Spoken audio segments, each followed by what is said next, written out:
ओम सभी को नमस्ते। ओम का उच्चारण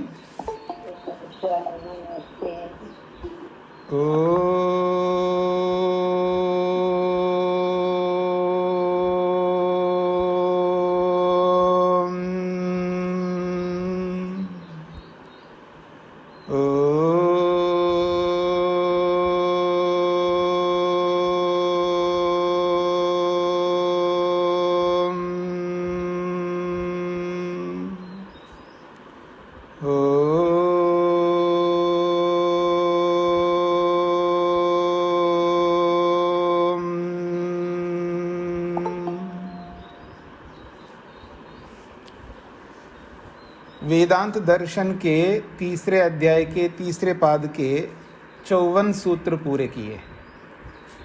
55वां सूत्र प्रारंभ होने जा रहा है। प्रसंग वही चल रहा है उपासना का और उपसंहार प्रतिहार। लंबा विषय चल रहा है, ये बहुत लंबे काल से चल रहा है। आप लोग भी सुन करके हो गए होंगे, पता नहीं ये कब समाप्त होगा उपसंहार और प्रतिहार। तो आइए, भूमिका के रूप में एक बात कही जा रही है। उपासनायाम गुणानाम उपसंहार व्यतिहारो समाप्तो। वो कहते हैं उपासना में जो गुणों का उपसंहार और व्यतिहार को लेकर के जो प्रसंग चला है वो समाप्त हो गया, ऐसा बोला जा रहा है, लेकिन समाप्त हुआ नहीं है। समाप्त हो गया ऐसा बोल रहे हैं, लेकिन समाप्त नहीं हुआ। इदानीम उपासनायाम कर्मोपसंहार विषय प्रवर्तिते। आप में से कौन है जिन्होंने अपना माइक को बंद नहीं किया? अब कहने पर बंद करते हैं आप। अच्छा जी, तो देखिए, कहते हैं भाष्यकार तो लिख रहे हैं कि उपसंहार व्यतिहार समाप्त हो गए, पर मैं कह रहा हूँ उपसंहार व्यतिहार समाप्त हुए नहीं है। वो कहते हैं इसी उपासना में कर्मों का उपसंहार करो, कर्मों का उपसंहार करो, ये कहना चाहते हैं। कर्म क्या है वो भाष्य में आपको समझ में आएगा। अंग अवबद्धास्तु न शाखासु ही प्रतिवेदम। कहते हैं, सूत्र के अर्थ को बाद में समझते हैं, पहले भाष्य को देखिएगा। उद्गीतादि उपासना अंगता ये खलु विधया। जो उद्गीत को लेकर के बात कही गई है छांदोग्य उपनिषद में, और उद्गीत उपासना करते समय उसके अंगभूत कुछ क्रियाएं हैं, उस उपासना के अंग बनाया उन क्रियाओं को, और उनकी विधियों को भी इसके साथ जोड़ लेना चाहिए उपासना के साथ। जैसा कि कहा है ओम इत्येतद अक्षरम उद्गीतम उपासीता। ये जो ओम, ये जो एकाक्षर ब्रह्म है ना, जो छांदोग्य में हमने पढ़ा था, ओम इति एतद अक्षरम, ओम ये एक अक्षर है। ओम इति एतद अक्षरम, ये एकाक्षर ओम है, एक ही अक्षर है इसके अंदर। जब हम अक्षरों को गिनते हैं, अक्षरों को गिनने की एक प्रक्रिया है। दो प्रकार होते हैं, एक व्यंजन के रूप में और एक स्वर के रूप में। तो स्वर का मतलब है जिसमें अकार इकार उकार ये आते हैं, ये स्वर है। व्यंजन का मतलब है क ख ग घ। इसमें से क, उसमें अकार जोड़ करके पूरा का बोलते हैं हम लोग। स्वर जोड़ते हैं, व्यंजनों में स्वरों को जोड़ते हैं। तो जो स्वरों को हटाएंगे तो वो सब आकार रहित होंगे, क ग ऐसे होंगे। तो उनको अक्षरों में नहीं गिनते, अक्षर उनको गिनते हैं, जो स्वर होते हैं उन्हीं को अक्षर गिनते हैं। गणना जब करते हैं तो वो जैसे वेद मंत्र में या श्लोकों में जब अक्षर गिनते हैं, कि जैसे गायत्री मंत्र में 24 अक्षर है, गायत्री 24 अक्षर वाला, तो वहाँ अक्षर बहुत हो जाएंगे यदि व्यंजनों को देखेंगे, लेकिन वहाँ स्वरों को देखेंगे तो 24 ही स्वर होंगे। वो स्वर उन व्यंजनों के साथ जुड़े हुए हैं, बस इतना है।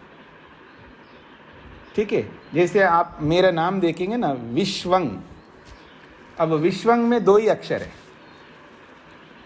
पर आप व्यंजनों को देखेंगे ना, वहाँ व्यंजन अधिक मिलेंगे।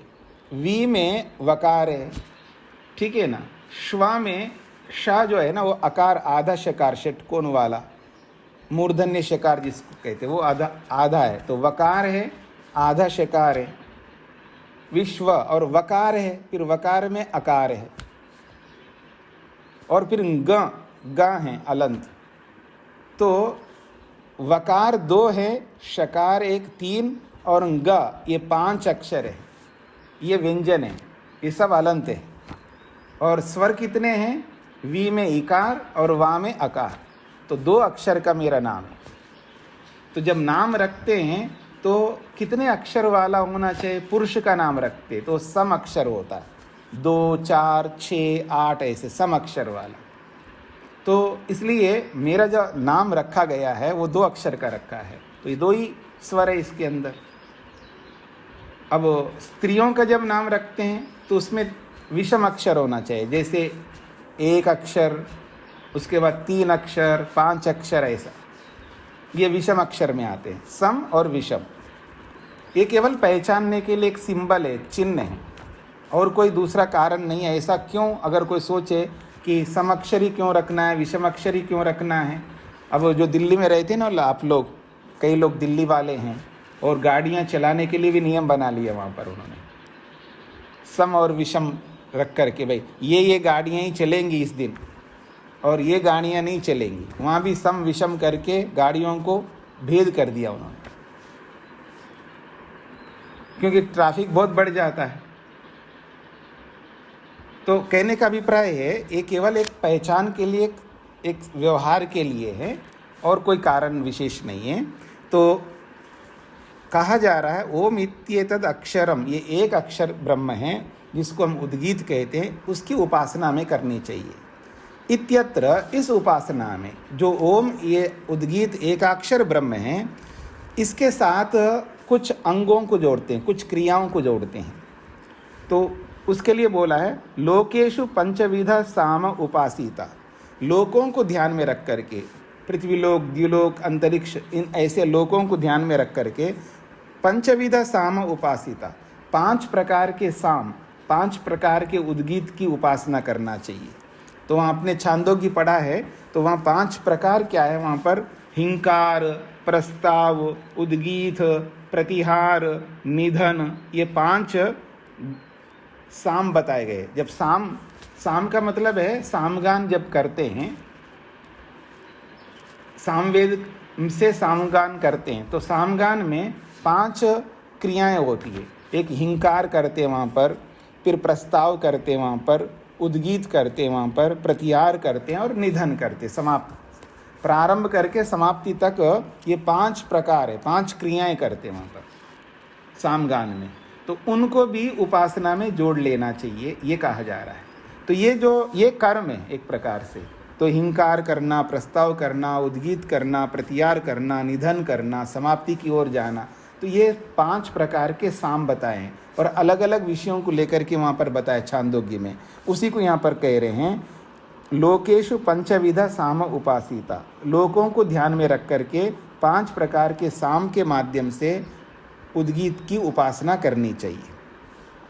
फिर कहा वृष्टौ पंचविधम साम उपासिता, वृष्टि का मतलब बरसात, तो वृष्टि को ध्यान में रख करके 5 विध साम का वहाँ पर उद्गीत को 5 इन क्रियाओं को साथ जोड़ करके वृष्टि को प्राप्त करने के लिए परमात्मा से प्रार्थना जब करता है, उपासना करता है, तो वो वृष्टि को ध्यान में रख करके पंचविध साम की उपासना करता है। ऐसे ही ऋतुषु पंचविधम साम उपासिता, ऋतुषु ऋतुओं को ध्यान में रख करके 5 प्रकार का साम वहाँ जोड़ते हैं, 5 प्रकार की क्रियाओं को जोड़ते हैं, फिर उद्गीत की, ओंकार की उपासना करते हैं।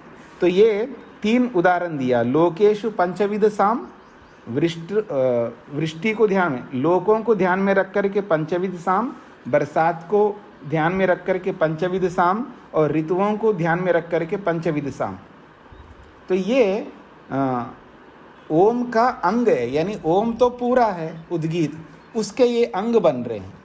ये पंचविध साम जो है ये उस पूरे ओम के एक अंग बन करके उसको पूर्ण करते हैं, ओंकार को, परमात्मा को, तो इसलिए उसके ये अंग बनते हैं। तो कहते हैं उक्तम उक्तम इति वै प्रजा वदन्ति तदिदम एव उक्तम इयम एव पृथ्वी। तो कहा जा रहा है उक्तम उक्तम इति वै प्रजा वदन्ति। प्रजा का मतलब प्रजा, जो भी प्रजा लोग हैं, हम सब प्रजा में आते हैं। उन्होंने कहा उक्तम उक्तम इति वै प्रजा वदन्ति, ये उक्त है, ये उक्त है, ऐसा प्रजा कहती है। तो ये उक्त क्या चीज़ है, उक्त किसको कहते हैं?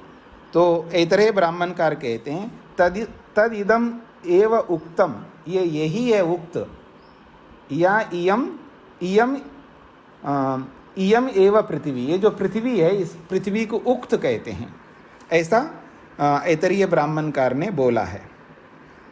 तो उक्त किसको कहते हैं? तो कहा पृथ्वी को कहते हैं। अयम वाव लोको येषो अग्निश्चितः, और अयम वाव लोका, ये जो लोक है जिस पृथ्वी लोक में हम लोग रहते हैं, एषः यही लोक जो है अग्निचितः, ये अग्नि का चयन करता है ये लोग, ऐसा शतपथ ब्राह्मणकार कहते हैं। तो यहाँ पर कह रहे हैं इति छंदोगानां बहुव्रीचां वाजसनेयिनां भिन्न भिन्नानां वेदशाखानां सन्ति। छंदोगा का मतलब है जो सामवेद को लेकर के जो परमात्मा की उपासना करते हैं वो छंदोग कहलाते हैं। और बहुव्रीचाम का मतलब है जो ऋग्वेद को लेकर के जो उपासना करते हैं वो बहुव्रीचा कहलाते हैं। और वाजसनेयिना, स्वामी जी आवाज नहीं आ रही है। अच्छा, बाकी लोगों को तो आ रही है आवाज़, तो आपका माता जी इंटरनेट में कमी है आपके वाले में, इसलिए आपको नहीं आ रही है, तो वो आपको सहन करना होगा। तो आपके हाथ में नहीं है, आपके हाथ में है कि अगर इंटरनेट वीक है तो वो स्पीड बढ़वा करके उसके आपकी भाषा में मैं कहूँ कि उसके जो रेंज है उसको बढ़वा दीजिएगा, ठीक है? तो हो सकता आपकी आवाज़ ठीक हो जाएगी। और दूसरा कहते हैं स्वामी जी आवाज़ नहीं आ रही है। अब आएगी नहीं, आपकी इंटरनेट में कमी है माता जी, हम क्या कर सकते हैं?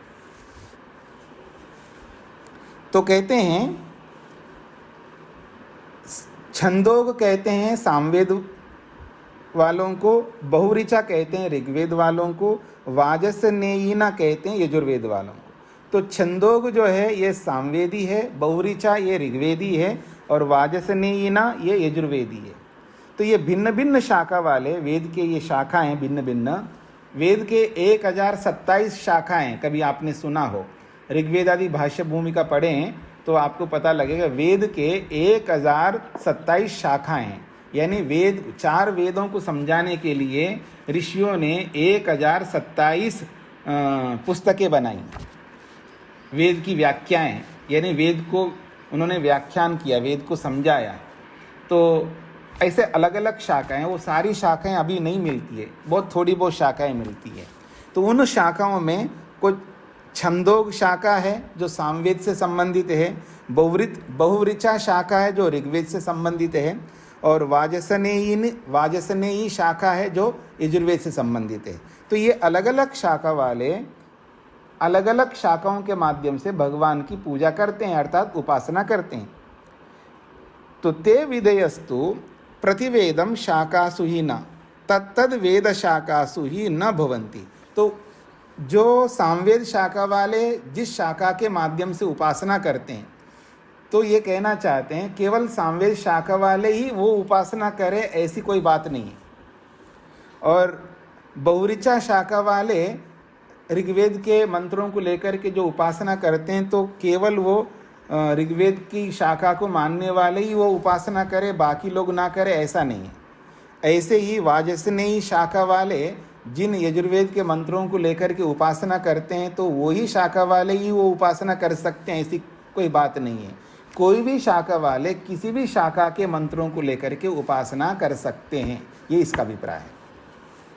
तो कह रहे हैं तत्तद वेद शाखासु, उन वेद शाखाओं में उन उपासनाओं को न भवंती, वही लोग उन्हीं उपासना को उन्हीं शाखाओं में ही करें ऐसा कोई नहीं है। प्रत्युतः सर्व शाखासु भवंती, वो सभी शाखाओं में एक दूसरे के उन मंत्रों को लेकर के, उन शब्दों को लेकर के, उन गुणों को लेकर के उपासना कर सकते हैं। इसलिए कहते हैं सर्व शाखासु तेषां विधीनाम उपसंहारो व्यतिहारो वा यथा यथम कर्तव्यः। तो कहते हैं सभी शाखाओं में, किसी भी वेद की शाखा हो तो सभी शाखाओं में उन अलग अलग शाखाओं की जो विधियां हैं उपासनाओं की, उन विधियों को उन शाखाओं में उपसंहार और व्यतिहार कर सकते हो जहाँ जैसा अवसर आपको मिले। और उपसंहार व्यतिहार तो चल रहा है, उन्होंने कहा ना समाप्त हो गया, समाप्त नहीं हुआ, वो खुद लिख रहे हैं उपसंहार व्यतिहार करना चाहिए। लेकिन केवल इतनी सी बात है कि साथ में कर्मों को भी जोड़ दिया उन्होंने। कर्मों का मतलब है जो हिंकार, प्रस्ताव, उद्गीत, प्रतिहार, निधन, ये जो 5 प्रकार के जो साम हैं, जो सामगान में किया जाता है, उनको भी जोड़ दिया है। तो उपासना हम मन से भी करते हैं और वाणी से भी करते हैं, तो कर्म तो हो रहा है, लेकिन ऐसे भी कर्मों को जोड़ दो जहाँ पर 5 प्रकार का साम हो। तो वहाँ हिंकार करते हुए, प्रस्ताव करते हुए, उद्गीत करते हुए, प्रतिहार करते हुए, निधन करते हुए भी हम उपासना कर सकते हैं, ये इसका अभिप्राय है। तो जैसे कोई व्यक्ति किसी मंत्र को लेकर के, मैं मोटे अर्थ में बताना चाह रहा हूँ मैं आपको, जो आपको समझ में आ जाए आसानी से। मान लीजिएगा आप में से कोई विश्वानि देव मंत्र को लेकर के उपासना कर रहे हैं, तो सामान्य रूप से आप लोग ओम विश्वानि देव सवितर दुरितानि परास्वा ऐसे मंत्र सामान्य रूप से उच्चारण कर लो। सामान्य उच्चारण के माध्यम से, चाहे मन से या वाणी से, उपासना कर सकते हैं आप। और कोई स्वरों को जानता हो, उदात्त, अनुदात्त, स्वरित, इन स्वरों को जानता हो, तो वो उन स्वरों को लगा करके मंत्र बोलेगा, ठीक है जी।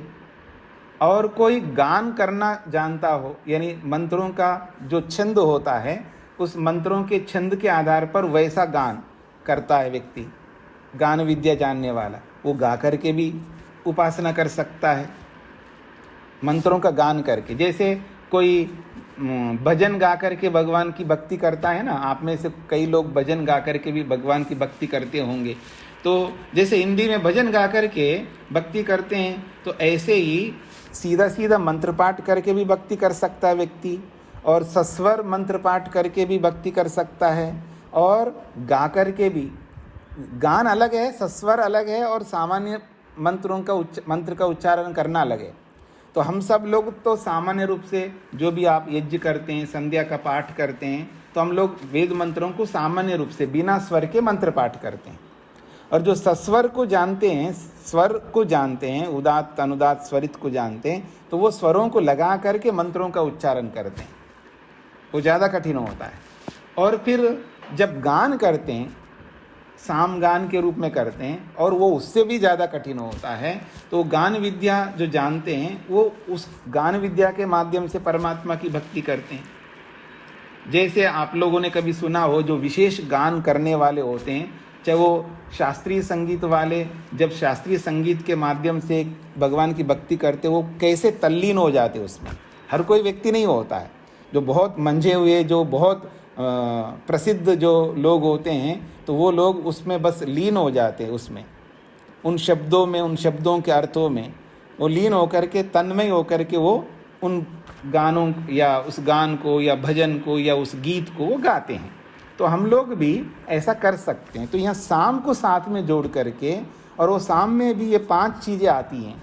तो हिंकार, प्रस्ताव, उद्गीत, प्रतिहार, निधन, ये 5 आते हैं। और मोटी भाषा में आपको करके जो मुर्कियाँ बोलते हैं आप लोग, कि भाई ये बहुत बढ़िया मुर्की लगा रहा है, हाँ, गाते समय जैसे किसी भजन को, किसी गाने को गाते हैं तो अच्छी मुर्कियाँ लगाए, यानी अच्छे स्वर लगाए। तो ये वो है 5 बातें जो मुर्कियाँ आपकी भाषा में, मोटी भाषा में कह सकते हैं। इनको उपनिषद की भाषा में हिंकार, प्रस्ताव, उद्गीत, प्रतिहार, निधन ऐसा कहते हैं। तो इनको भी लगा करके भी उपासना हम कर सकते हैं। ये एक नया जोड़ दिया है साथ में जोड़ दिया उन्होंने उपसंहार और व्यतिहार के साथ में, इसलिए उपसंहार व्यतिहार चल रहा है, ऐसा मान के चलिएगा। सूत्रार्थ। स्वामी जी एक बात पूछना चाहती हूँ, यद भद्रन होता है यद भद्रम होता है? यद भद्रन होता है, माँ होता है, नकार होता है। ठीक है, धन्यवाद। संधि युक्त करके बोलते हैं तो यद भद्रन तन्न आस्व ऐसा होता है, नकार बनता है, मकार को नकार हो जाता है। और जब हम अलग करके बोलते हैं तो यद भद्रम तन्न आस्व ऐसा होगा। हाँ जी, तो सूत्रार्थ है, बहुत बहुत धन्यवाद। सूत्रार्थ लिखिएगा। 55वें सूत्र का अर्थ, जो उद्गीत आदि उपासना वाली विधियां हैं,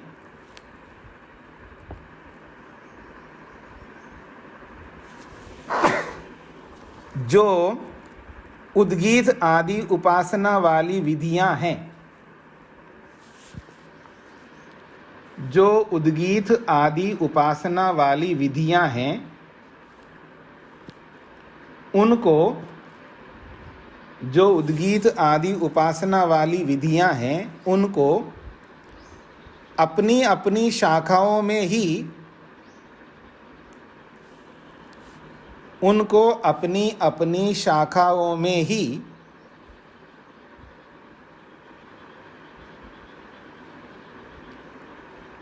उनको अपनी अपनी शाखाओं में ही नहीं जोड़ना चाहिए।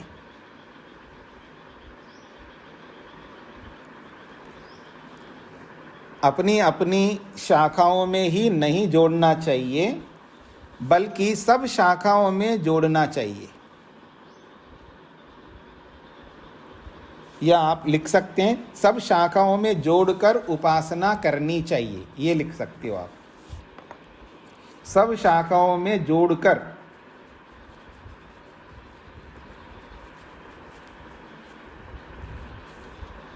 सब शाखाओं में जोड़कर उपासना करनी चाहिए।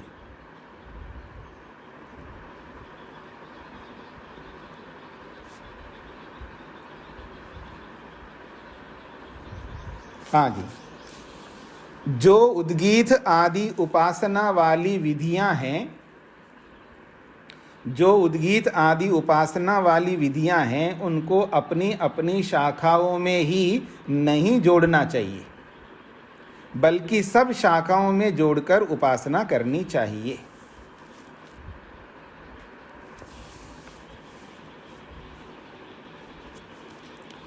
अब इस बात के लिए अगर हम सभी, जब दूसरी शाखा में है और दूसरी शाखा की उपासना को किसी दूसरी शाखा में जोड़ दें या किसी और में जोड़ दें तो विरोध तो नहीं आएगा। तो कहते हैं क्या विरोध आएगा, सारे मंत्र भगवान के हैं। और महर्षि स्वामी दयानंद लिखते हैं ना, सभी मंत्रों का एकमात्र तात्पर्य परमात्मा है, उसी परमात्मा का ही बखान करते हैं सारे वेद, और उसी परमात्मा को प्राप्त करने के लिए ही है हम दुनिया भर के जितने भी व्यवहार करते हैं, प्रातःकाल उठने से लेकर रात्रि में सोने तक, और जब से होश में आए तब से लेकर के जब तक मरते नहीं तब तक, वो सारे के सारे व्यवहार उस परमात्मा को पाने के लिए। याद रखना, आपकी नौकरी करना है, आपका व्यापार करना है, आपके कपड़े धोना है, आपका भोजन बनाना है, बच्चों को खिलाना है, बच्चों को पढ़ाना है, जो भी आप करते हैं, आपका मतलब हम सब करते हैं, तो वो सारी क्रियाओं का एक ही उद्देश्य है, परमात्मा को प्राप्त करना। क्यों? परमात्मा की प्राप्ति से ही हमारे दुख दूर होते हैं और सुख प्राप्त होते हैं, और हम ये सब क्रियाएं सुख को पाने के लिए करते हैं, दुखों को दूर करने के लिए करते हैं। और वो परमात्मा इन्हीं चारों वेदों के मंत्रों के माध्यम से हमको प्राप्त होता है। इसलिए विरोध कोई आने के कोई प्रश्न नहीं है। इसलिए कहते हैं नहीं तत्र विरोधाशंका कार्य। उन शाखाओं को अलग अलग शाखाओं में जोड़ लेने से न विरोधाशंका, कोई विरोध होने की आशंका नहीं करनी चाहिए, किंतु मंत्रादिवद व अविरोधा। कहते हैं मंत्रादिवत व अविरोधा। पहले भाष्य को देखते हैं। हेत्वंतर पक्षे वा शब्द, सूत्र में जो वा आया है ये एक अलग हेतु देने के लिए आया है, अर्थात एक और हम हेतु दे रहे हैं, एक और कारण बता रहे हैं। तो वा शब्द यहाँ और अर्थ को बताने के लिए आया है, जिसको हम समुच्चय कहते हैं। वा शब्द विकल्प के लिए भी आता है और समुच्चय के लिए भी आता है, इसलिए ये मेंशन कर रहे हैं कि वहाँ यहाँ विकल्प अर्थ में मत लेना, ये समुच्चय अर्थ में अर्थात जोड़ने अर्थ के लिए आया है, और अर्थ को कहने के लिए आया है। तो एत्वंतर पक्षे वा शब्द, एक और हेतु को बताने के लिए ये वा शब्द आया है मंत्र में, सूत्र में। मंत्रादि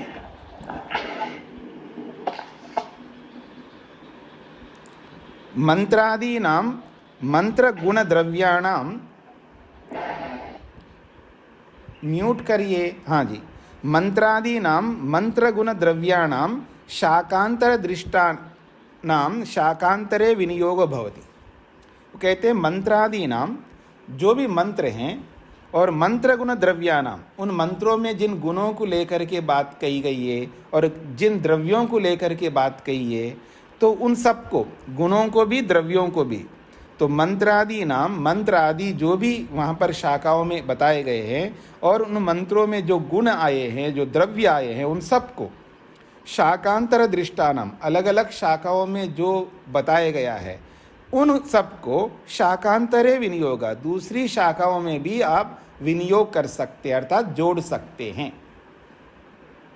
तो कहा जा रहा है यो जाता एव प्रथमो मनस्वान स जनासह इंद्र, ये ऋग्वेद को लेकर के बोला है।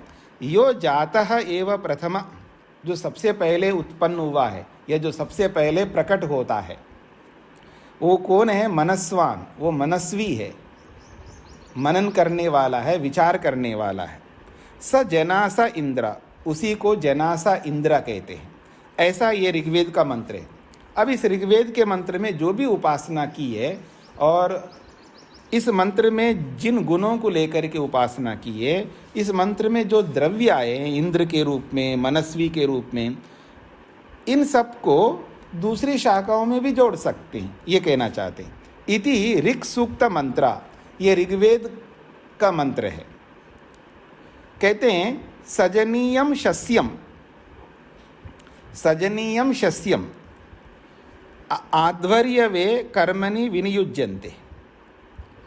अब कहते हैं सजनीयम शस्यम, तैत्रीय संगीता का ये सजनीयम का मतलब है सजनीय सूक्त है, सूक्त के नाम होते हैं जो वेद मंत्र होते हैं। सूक्त का मतलब होता है समुदाय। जैसे यजुर्वेद में अध्याय है, अध्याय 40 अध्याय है यजुर्वेद में। अब यजुर्वेद को हटा के बाकी 3 वेद हैं, उसमें एक सामवेद है। सामवेद का कुछ अलग प्रक्रिया उसकी, वहाँ पूर्वार्चिका, उत्तरार्चिका ऐसे नाम आते वहाँ पर, पूर्व भाग, उत्तर भाग। लेकिन एक ऋग्वेद में, अथर्ववेद में और हाँ, ऋग्वेद अथर्ववेद विशेष रूप से ऋग्वेद और अथर्ववेद में मंडल शब्द से आए। जैसे ऋग्वेद में 10 मंडल है और अथर्ववेद में 20 मंडल है। तो मंडल का मतलब है जैसे अध्याय है यजुर्वेद में, ऐसे मंडल का अर्थ भी अध्याय समझ लीजिएगा। फिर अध्याय में छोटे छोटे विभाग होते हैं, उनको सूक्त बोलते हैं। और उस सूक्त में कुछ मंत्रों का समुदाय, एक सूक्त में, किसी सूक्त में 10 मंत्र होते हैं, किसी सूक्त में 15, 20, 50 अलग अलग सूक्त हैं, तो उसको सूक्त कहते हैं।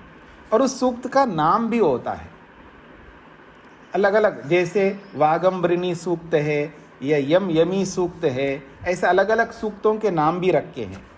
और वो जो नाम रखे हैं वो नाम उन मंत्रों में आते हैं। तो ऐसे ही यहाँ पर कहा सजनीयम शस्यम, तो सजनीय नामक एक सूक्त है जो कि आध्वर्यवे कर्मणि विनियुज्यन्ते। आध्वर्यवे कर्मणि का मतलब है अध्वर्यु संबंधी कर्म में, और अध्वर्यु होता है यजुर्वेद का, जो 4 प्रकार के ऋत्विक होते हैं ना, होता, अध्वर्यु, उद्गाथा, ऐसे होते हैं ना। तो ये जो 4 प्रकार के ऋत्विक होते हैं, तो उसमें अध्वर्यु एक ऋत्विक होता है जो कि यजुर्वेद से संबंधित होता है। तो कहते हैं आध्वर्यवे का मतलब है यजुर्वेद संबंधी कर्म में विनियुज्यते। सजनीयम शस्यम, सजनीयम शस्यम नामक जो सूक्त है ये ऋग्वेद का है। इस ऋग्वेदीय सूक्त को यजुर्वेद के कर्म में भी जोड़ लेना चाहिए। जहाँ यजुर्वेद के मंत्रों को लेकर के जो कर्म चल रहा है, जो ईश्वर की स्तुति हो रही है, ईश्वर की जो उपासना हो रही है, तो वहाँ पर यजुर्वेद के उन कर्मों में इस ऋग्वेद के इस सजनीय सूक्त को जोड़ लेना चाहिए, ऐसा ये कहता है। पकड़ में आ गए जी जो कहना चाहते हैं। तथा येषामपि शाकिनां समिदादया प्रयाजा न आम्नाताः तेषामपि। एक बार और समझा दीजिए, थोड़ा सा नहीं समझ आ रहा जी। देखिए, यजुर्वेद को आध्वर्य वेद भी कहते। आध्वर्य वेद का मतलब होता है अध्वर्यु नामक ऋत्विक से संबंधित वेद। यानी यजुर्वेद का जो ऋत्विक होता है ना, ऋत्विक का मतलब आप समझते हैं, यज्ञ कराने वाले पंडित जिसको आप बोलते हो, उनको ऋत्विक बोलते हैं। तो यजुर्वेद का ऋत्विक अलग होता है, सामवेद का ऋत्विक अलग होता है, ऋग्वेद का ऋत्विक अलग होता है। जो ऋग्वेद को पढ़ा हुआ होता है वही वो होता बनता है, उसका नाम होता है। जो ऋग्वेद को पढ़ा हुआ होता है उसका जो ऋत्विक बनता है उसको होता कहते हैं। ऐसे यजुर्वेद को जो पढ़ा हुआ होता है, उस यजुर्वेद से संबंधित जब ऋत्विक बनता है तो उसको अध्वर्यु बोलते हैं। और उस वेद को यजुर्वेद भी बोलो, आध्वर्य वेद भी कह सकते हैं। यानी अध्वर्यु नामक ऋत्विक से संबंधित वेद को आध्वर्य वेद कहते हैं। तो इसलिए कहा यहाँ पर आध्वर्यवे। तो कहते हैं आध्वर्य का मतलब यजुर्वेद संबंधी कर्म में ऋग्वेद का जो सजनीय नामक जो सूक्त है, उस सूक्त को यजुर्वेद के मंत्रों के माध्यम से जिन कर्मों को किया जाता है, यज्ञ आदि अलग अलग यज्ञ होते हैं बड़े बड़े यज्ञों में, तो उन कर्मों में उस ऋग्वेद के इस सूक्त को भी जोड़ करके आप कर्म कर सकते हो अथवा उपासना कर सकते हो। यहाँ हमारा प्रसंग है उपासना का, और यज्ञों में जाएंगे तो वहाँ कर्म का प्रसंग होगा।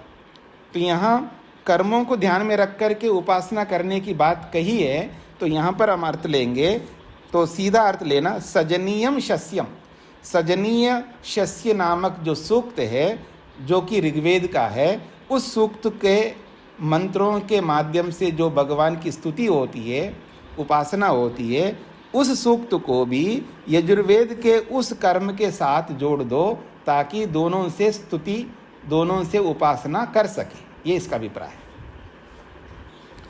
अब आगे कहते हैं तथा उसी प्रकार से येषामपि शाखिनाम, जिन शाखाओं का समिदादया प्रयाजा न आम्नाता।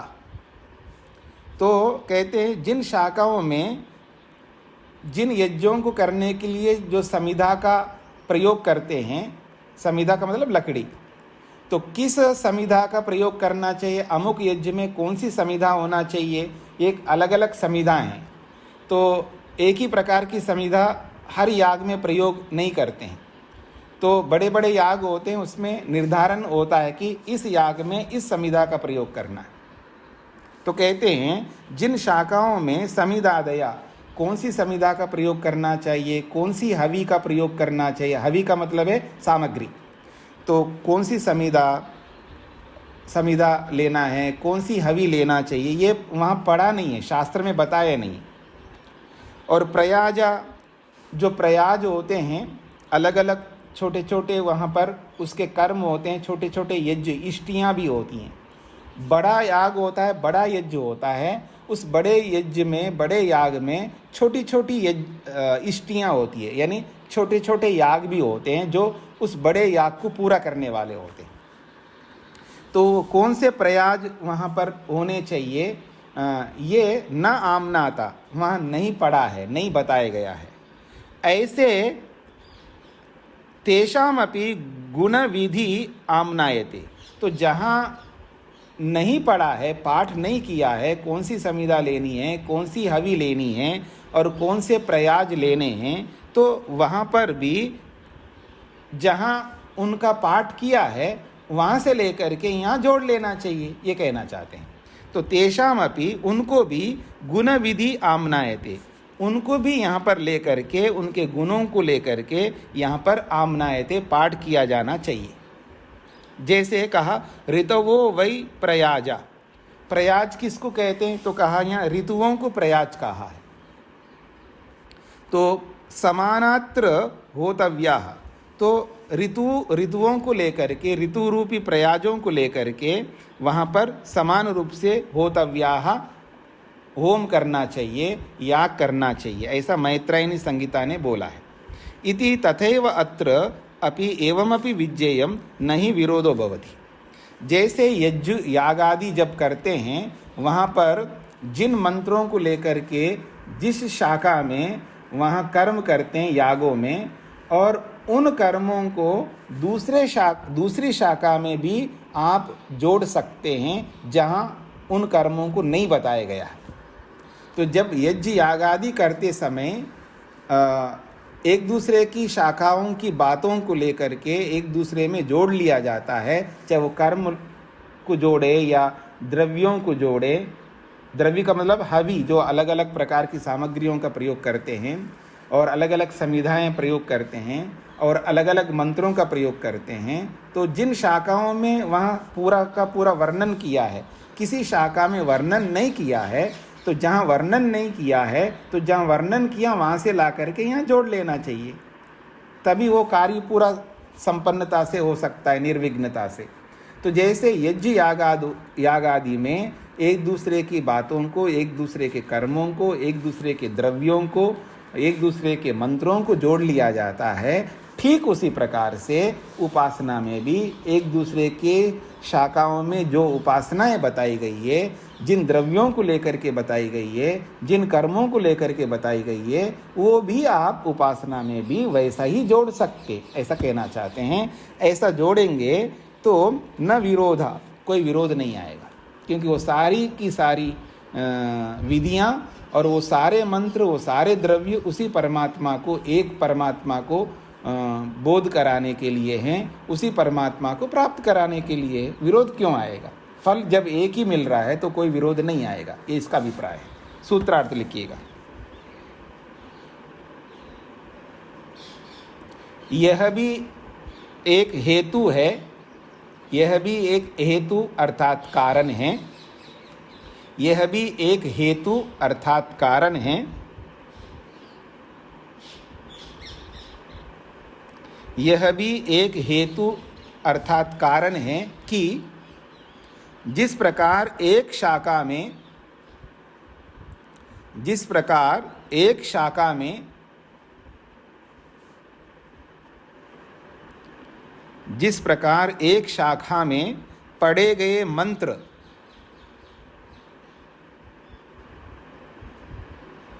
जिस प्रकार एक शाखा में पढ़े गए मंत्र गुण और द्रव्यों का, जिस प्रकार एक शाखा में पढ़े गए मंत्र गुण और द्रव्यों का, यह द्रव्यों का के सामने द्रव्यों को ऐसा लिखिएगा। जिस प्रकार एक शाखा में पढ़े गए मंत्र गुण और द्रव्यों को अन्य शाखा में जोड़ लिया जाता है, यह भी एक हेतु अर्थात कारण है कि जिस प्रकार एक शाखा में पढ़े गए मंत्र गुण और द्रव्यों को अन्य शाखा में जोड़ लिया जाता है।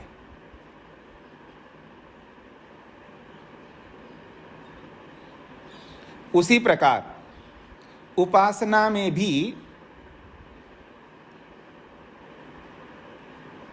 उसी प्रकार उपासना में भी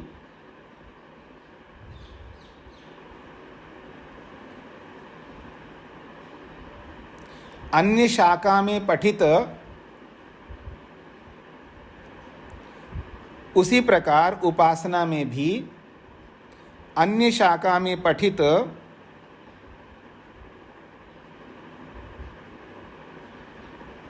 मंत्र गुण द्रव्यों को भी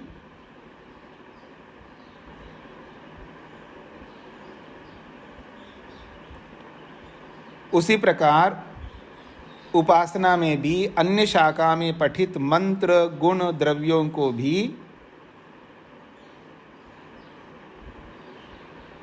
जोड़ लेना चाहिए।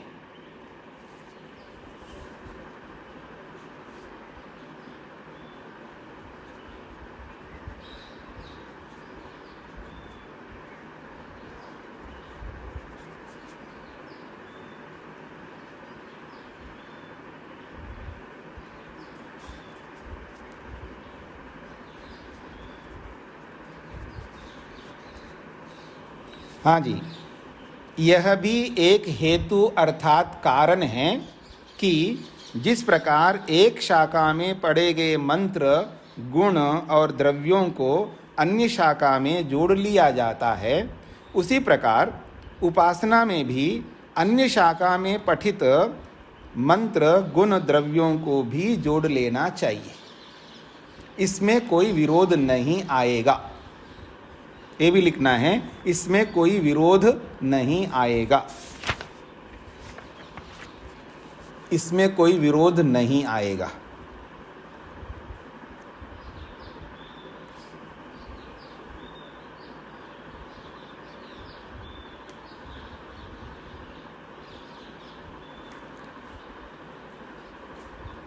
हाँ जी, आगे बढ़ते हैं। अंगोपासना का स्वीकार्य, अंगोपासना स्वीकार्या इति उक्तम, किंतु वैश्वानरोपासनायां न अंगोपासना कार्या अपितु अंगिना एव इति वर्ण्यते। अंग और अंगी समझते हैं आप लोग, गुण गुणी धर्म धर्मी जैसे, ऐसे अंग और अंगी। कहते हैं अंगोपासना स्वीकार्य इति उक्तम, उपनिषदों में अंगोपासना को स्वीकार करना चाहिए ऐसा कहा है। किंतु वैश्वानरोपासनायाम, जब वैश्वानर की उपासना बताई गई है, उसमें न अंगोपासना कार्य, वहाँ अंगों की उपासना न करने की बात कही है। अपितु अंगिना एव इति वर्ण्यते, अंगी का ही उपासना करनी होती है, अंगों का नहीं। ये एक प्रसंग है उपनिषद में, अंगोपासना को लेकर के वहाँ पर वर्णन किया है। तो दूसरे ऋषि उनसे पूछते हैं आप किसकी उपासना करते हो, तो कहता मैं सुतेजा का उपासना करता हूँ। ये तो एक अंग है परमात्मा का। अगर आप मेरे पास नहीं आते उपासना को सीखने के लिए, मूर्धा ते विपतिष्यते, तेरा सिर कट करके नीचे गिरता। आप मेरे पास आ गए हो, सिर बचा लिया आपने, अर्थात सिर कट के नीचे गिरने का मतलब है सिर नीचा करना पड़ता आपको। अधूरा ज्ञान वाला तो सिर नीचा ही करेगा ना। तो इसका ये अभिप्राय है। तो उपासना जब करो तो परिपूर्ण करो ना, आधा अधूरा क्यों करते हो, ये इसका अभिप्राय है। इस बात को लेकर के उपनिषद में एक लंबा प्रसंग चला, उसी को ध्यान में रख करके बताया जा रहा है कि अंगोपासना बताई गई है उपनिषद में। तो कहते हैं अंगोपासना तो बताई गई है, लेकिन आगे की बात आपने सुना नहीं है कि अंगोपासना का निषेध किया वहाँ पर। अंगी का उपासना करो, अंगी परमात्मा है और अंग उसके गुण हैं। तो केवल गुण को लेकर के थोड़े उपासना हम करेंगे, वो गुण जिसके हैं उस परमात्मा की उपासना करेंगे, ये इसका अभिप्राय। तो इसी को लेकर के सूत्र स्पष्ट करता है, भूम्नः क्रतुवत् ज्यायस्त्वं तथा ही दर्शयति। भूम्नः क्रतुवत् ज्यायस्त्वं तथा ही दर्शयति। कहते हैं क्वचित अध्यात्म ग्रंथे भूम्नः तद अंगभूतस्य अल्पस्य च उपासना खलु एकेन एव नामना लक्ष्यते। कहते हैं क्वचित अध्यात्म ग्रंथे, किसी अध्यात्म ग्रंथ में, किसी उपनिषद में भूम्नः, भूम्ना का मतलब भूमा का। आपने वहाँ पर उपनिषद में पढ़ा है भूमा वै सुखम, भूमा में ही सुख है, अल्पे सुखम नास्ति, अल्प में सुख नहीं है, फोड़े में सुख नहीं है, परमात्मा में थोड़ा का मतलब है संसार, अल्प का मतलब है संसार, सृष्टि। क्योंकि सृष्टि में हम लोग किसी किसी छोटी मोटी चीज़ को लेकर के हम उसी में लगे रहते हैं। तो अल्प में सुख नहीं, अर्थात संसार के पदार्थों में सुख नहीं है। और भूमा परमात्मा का नाम है, तो भूमा वही सुखम, परमात्मा में ही पूरा सुख मिलेगा आपको, प्रकृति में पूरा सुख नहीं मिलेगा। ये प्रसंग चला है वहाँ पर, तो उसी को कह रहे हैं भूमना। ये जो भूमा नामक जो परमात्मा है उसके तद अंगभूतस्य, उसका जो अंग है। तो परमात्मा का अंग क्या होता है जी? परमात्मा के तो खंड तो होते नहीं है, तो परमात्मा का अंग है संसार। तो उसके जो अंगभूत जो अल्प जो संसार है उसकी उपासना वहाँ पर बताई गई है। तो एकेन एव नामना लक्ष्यते, वो एक एक नाम को लेकर के वो उपासना कही गई है। जैसे कि उदाहरण दे रहे हैं यहाँ पर, औपमन्यवा कम त्वम आत्मानम उपास्ये इति। उपमन्यु के पुत्र को वहाँ पर पूछा है, हे औपमन्यवा त्वम कम आत्मानम उपास्ये, तुम किस आत्मा की उपासना करते हो, आप किसकी उपासना करते हो, ऐसा उसने प्रश्न किया। तो जब उसने प्रश्न किया है तो उत्तर देता है औपमन्य, दिवम एव भगवो राजन इति ह उवाचा। हे राजन, वो राजा पूछता है वहाँ पर, तो वो विद्वान जो उपमन्यु का जो पुत्र है औपमन्यवा, उस राजा के पूछने पर वो कहता है, मैं दिवम एव भगवो राजन इति उवाच, मैं दिन की उपासना करता हूँ, दिन को ही परमात्मा मान करके उपासना करता हूँ, दिन प्रकाशवाची है। तो कहते हैं दिवम एव भगवः राजन इति उवाच। जब वो उत्तर देता है तो ये दिवम जो है, दिन जो है, ये परमात्मा का एक अंग है, ठीक है ना। परमात्मा के अलग अलग अंग है ना, वो छांदोग्य में बताया गया है, यहाँ पर भी बताएंगे, थोड़ा आपको समझ में आएगा। तो वो तो एक ही अंग है। तो वो राजा कहता है, एषा वै सुतेजा आत्मा वैश्वानरो यम त्वम आत्मानम उपास्ये। अरे ये उपमन्यु, ये तो केवल सुतेजा नामक आत्मा है, वैश्वानर का ये सुतेजा नामक आत्मा है, मतलब उसका एक अंग है। यम त्वाम आत्मानम उपास्ये, जिस आत्मा की तुम उपासना करते हो वो तो केवल सुतेजा नामक आत्मा है, वैश्वानर का वो एक अंग मात्र है। फिर तो आप पूरी उपासना कर नहीं पा रहे हो, आप एक अंग को, एक भाग को लेकर के उपासना कर रहे हो। इति अंगभूतस्य अल्पस्य वैश्वानरस्य उपासना। तो इस प्रकार से ये एक अंग रूप ही अल्प वैश्वानर की उपासना है।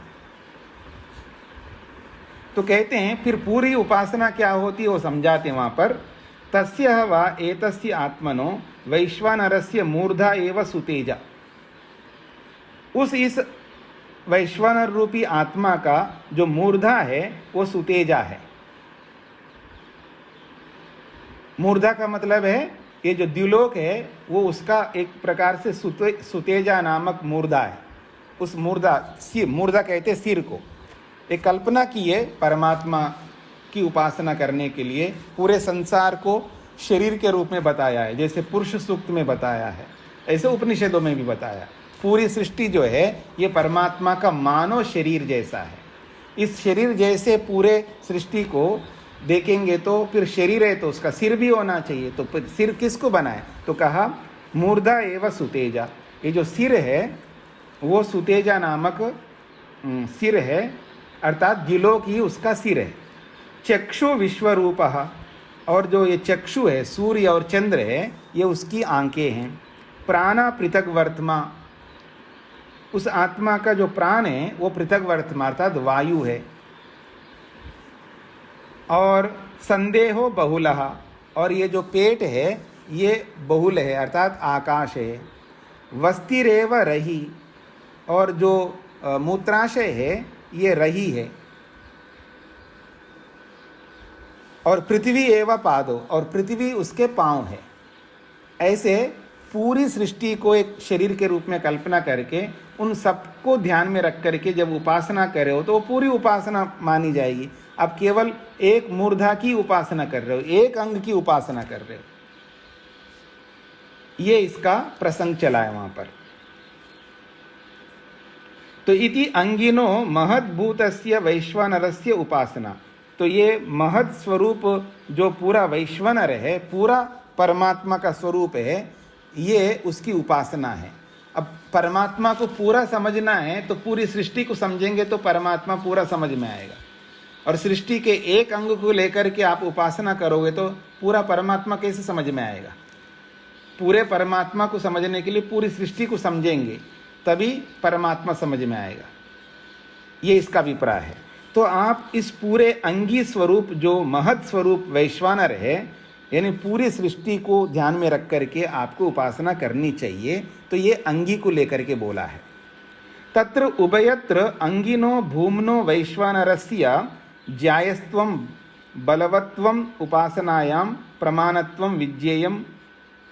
तो कहते हैं तत्र उभयत्र, इन दोनों प्रसंगों में, एक अंग को लेकर के, एक अंगी को लेकर के, यानी पूरी सृष्टि को लेकर के बोला है और एक जगह सृष्टि के एक अंग को लेकर के बोला है। तो तत्र उभयत्र, इन दोनों प्रसंगों में अंगी का जो अंगी है पूरा ईश्वर है, पूरा वैश्वानर है। तो अंगी रूप भूमा रूप जो वैश्वानर है उसी का ही जायस्तु है, अर्थात बलवत्व है, उसी की प्रधानता है। और उसी जायस्तु बलवत्व रूपी परमात्मा है, उसी को उपासनायाम प्रमाणत्वम विज्ञेयम, उसी पूरे अंगों से युक्त अंगी जो वैश्वानर है उसको उपासना में प्रमाण के रूप में समझ लेना चाहिए। केवल एक अंग को लेकर के नहीं करना चाहिए। इस बात को समझाने के लिए उन्होंने उदाहरण दिया है क्रतुवत। क्रतु कहते हैं यज्ञ, यज्ञ के समान। क्रतुवत का मतलब है यज्ञ के समान। यथा ही दर्श पूर्णमासादिषु क्रतुषु सांग प्रधान प्रयोगो ही अनुष्ठीयते न तो पृथक पृथक अंग प्रयोग। कहते हैं जिस प्रकार से दर्श और पौर्णमास, दर्श पौर्णमास आदिषु दो प्रकार के बहुत बड़े याग होते हैं, मतलब यज्ञ होते हैं, जिसको दर्शेष्टि और पौर्णमासेष्टि कहते हैं। हर 15 दिन में एक याग यज्ञ किया जाता है। जब अमावस्या आती है तो दर्शेष्टि करते हैं, उसका नाम है दर्शेष्टि, यानी दर्श नामक याग। और पूर्णिमा आती है तो उसको पौर्णमासेष्टि कहते हैं। तो दर्श पौर्णमासादिषु 15 दिन में होने वाले दर्शेष्टि और पौर्णमासेष्टि इन यज्ञों में, अर्थात इन क्रतुओं में, क्रतु का मतलब यज्ञ, इन यज्ञों में सांग प्रधान प्रयोग, अंग सहित मुख्य यज्ञ का एक होता है मुख्य यज्ञ और उसके छोटे छोटे अंग होते हैं, छोटे छोटे याग होते हैं। तो सांग प्रधान प्रयोग, अंग सहित मुख्य यज्ञ का प्रयोग होता है, यानी वहाँ यज्ञ होता है, उसी का अनुष्ठान होता है, अर्थात पूरे याग का अनुष्ठान होता है। न तो पृथक पृथक अंग प्रयोग, छोटे छोटे अंगों का प्रयोग नहीं होते हैं, यानी छोटा सा अंग का प्रयोग करके उसको रोकते नहीं हैं, उस याग को पूरा करते हैं, उन सारे अंगों को जोड़ करके वो यज्ञ करते हैं। तो जैसे क्रतुओं में अर्थात यज्ञों में, चाहे वो दर्शेष्टि हो पौर्णमासेष्टि हो, वहाँ पर पूरे बड़े मुख्य प्रधान ओम को लेकर के उसके छोटे छोटे यागों को जोड़ करके प्रधान ओम को पूरा करते हैं। प्रधान होम को छोड़ करके छोटे छोटे याग नहीं करते हैं, जैसे यज्ञों में करते हैं, ठीक उसी प्रकार से तद्वत, उसी के समान अत्रापि इस उपासना के प्रसंग में भी भूमनो अंगिनो वैश्वानरस्य एव उपासना कार्या न अंगभूताना, जो भूमा नामक वैश्वानर रूपी जो परमात्मा है उसी की उपासना करनी चाहिए। अंगों की उपासना नहीं करना चाहिए, यानी उसकी एक एक अंग को लेकर के उपासना नहीं करनी चाहिए। तथा ही दर्शयति, और शास्त्र भी वैसा ही दिखाते हैं। तदित्तम भूमनो अंगिनो वैश्वानरस्य ज्यायस्त्वम बलवत्वम श्रुतिर्दर्शयति, उसी भूमा नामक अंगी वैश्वानर परमात्मा का बड़प्पन, उसका मुख्यत्व श्रुति दिखाती है।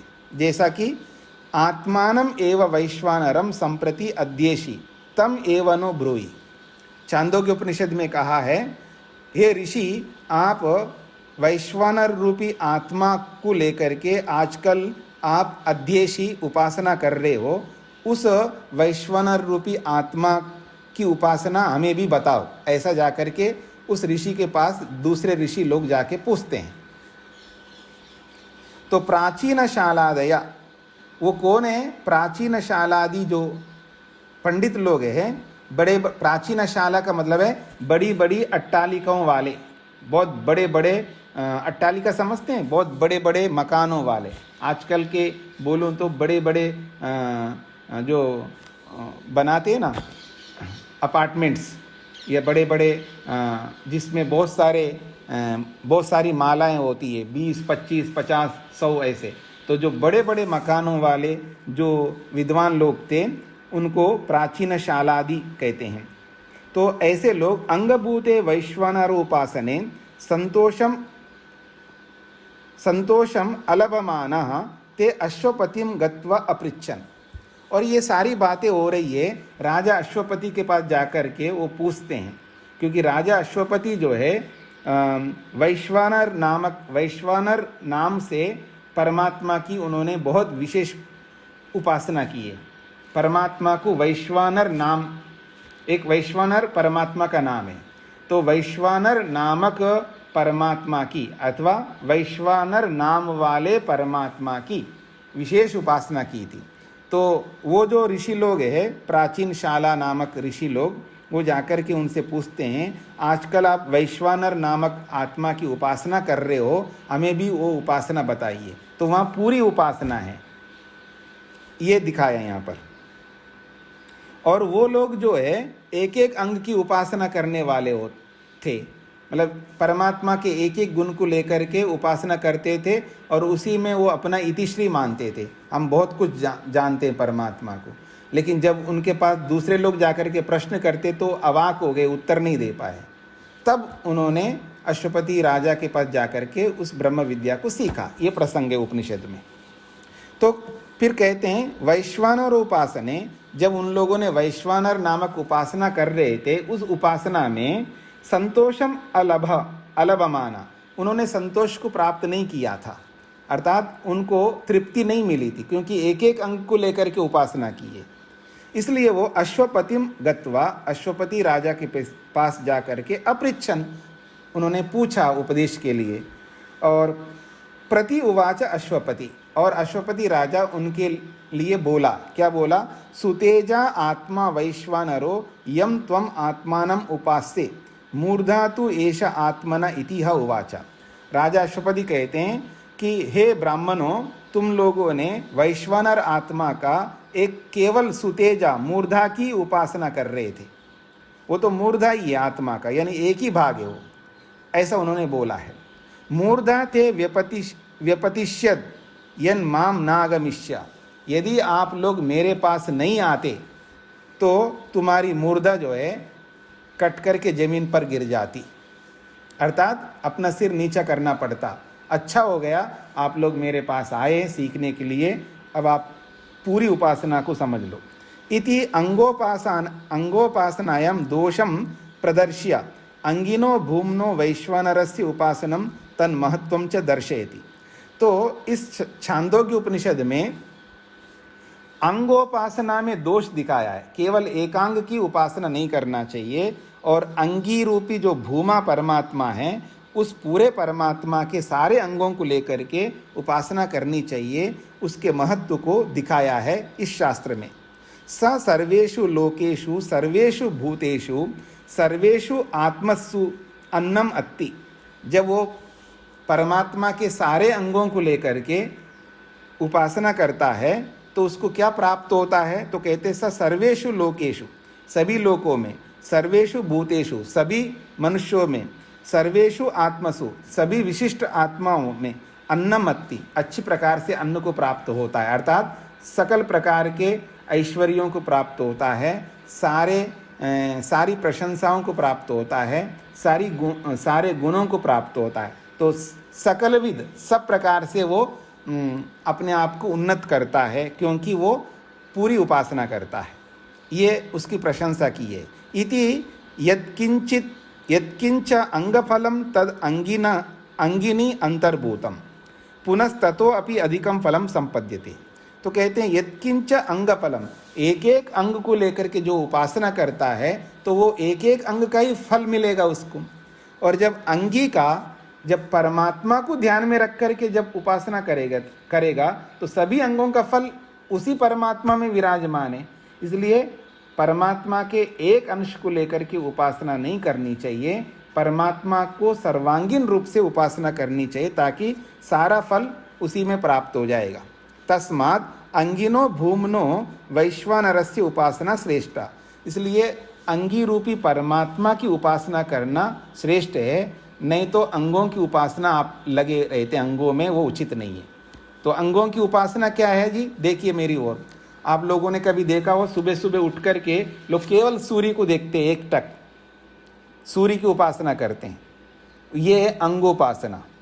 तो ऐसे ही लोग किसी एक एक अंग को, किसी एक एक गुण को लेकर के ही लगे रहते हैं। ऐसा नहीं है, ईश्वर को सर्वांगीण दृष्टिकोण से ईश्वर के सारे गुणों को ध्यान में रखना। अर्थात अंग का मतलब है सृष्टि के एक एक विषय को लेकर के उपासना नहीं करना। सृष्टि के सारे विषयों को लेंगे तो परमात्मा पूरा समझ में आएगा, नहीं तो परमात्मा अधूरा समझ में आएगा। ये इसका अभिप्राय है।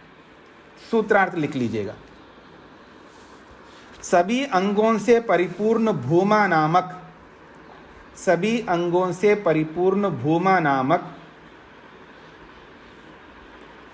सभी अंगों से परिपूर्ण भूमा नामक वैश्वानर की, सभी अंगों से परिपूर्ण भूमा नामक वैश्वानर की उपासना करनी चाहिए।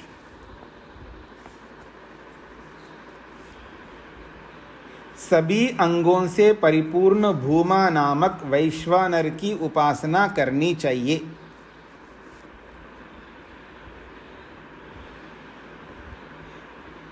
जिस प्रकार से दर्श पौर्णमास आदि यज्ञों में, जिस प्रकार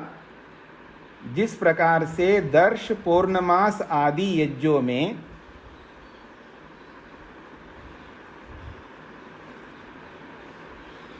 जिस प्रकार से दर्श पौर्णमास आदि यज्ञों में सभी अंगों सहित मुख्य याग का, सभी अंगों सहित मुख्य याग का अनुष्ठान किया जाता है।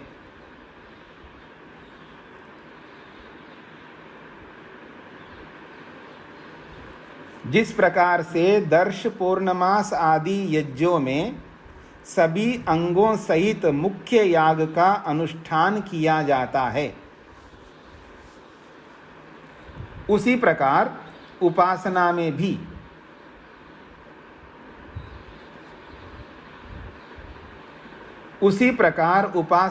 भी अंगोपासना न करके, उसी प्रकार उपासना में भी अंगोपासना न करके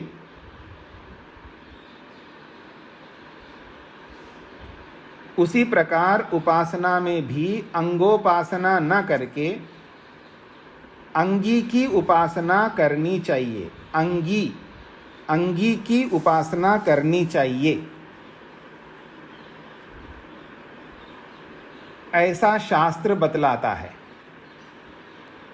ऐसा शास्त्र बतलाता है।